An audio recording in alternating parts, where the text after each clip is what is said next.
நீ கடவுள் நம்மளுக்கு கொடுத்துருக்க வசனம் 2 ராஜாக்கள் 3:10. அப்பொழுது இஸ்ரவேலின் ராஜா, ஐயோ, இந்த 3 ராஜாக்களையும் கர்த்தர் மோவாபியரின் கையில் ஒப்பு கொடுக்க வரவழைத்தாரே என்றான். இந்த வசனத்து குறித்து கடவுள் நம்மகிட்ட என்ன சொல்கிறது பார்ப்போம்.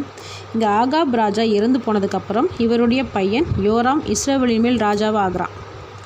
ஆகாப் ராஜா அரசாண்ட போது மோவாபின் ராஜாவாகிய மேசா என்பவன் ஆகாப் ராஜாவுக்கு ஆடு மாடுகளை கப்பம் கட்டி வந்தான். ஆகாப் ராஜா இறந்து போனதுக்கப்புறம் கப்பம் கட்டுறதை நிறுத்திட்டான். அப்போ இஸ்ரவேலின் ராஜாவாகிய யோராம் யூதாவின் ராஜாவையும் ஏதோமின் ராஜாவையும் கூட்டிக்கிட்டு மோவாபின் ராஜாவாகிய மேசா கிட்ட சண்டை போட போகிறாங்க. அப்போ 7 நாள் சுற்றி திரியும் போது இராணுவத்தில் இருக்கிறவங்களுக்கும் குதிரைகளுக்கும் தண்ணீர் இல்லாமல் போகுது. அப்போ இஸ்ரவேலின் ராஜா, ஐயோ, இந்த 3 ராஜாக்களையும் கர்த்தர் மோவாபியர் கையில் ஒப்பு கொடுத்தாருன்னு சொல்லிட்டு புலம்புறாப்புல. இங்கே இஸ்ரவேல் ராஜா தேவன்கிட்ட யுத்தத்துக்கு போகலாமா வேண்டாமான்னு எந்த ஒரு ஆலோசனையும் கேட்கல. ஆனால் சிக்கல் வந்த உடனே தேவன் தான் காரணம்னு சொல்கிறான். நாமளும் இப்படிப்பட்ட செயலை நிறைய தடவை செய்கிறோம். தேவன்கிட்ட எந்த ஆலோசனையும் கேட்காம நம்மளுடைய இஷ்டத்துக்கு முடிவு பண்ணிவிட்டு தேவன் ஏன் இப்படி நடத்தினார்னு கேட்குறோம்.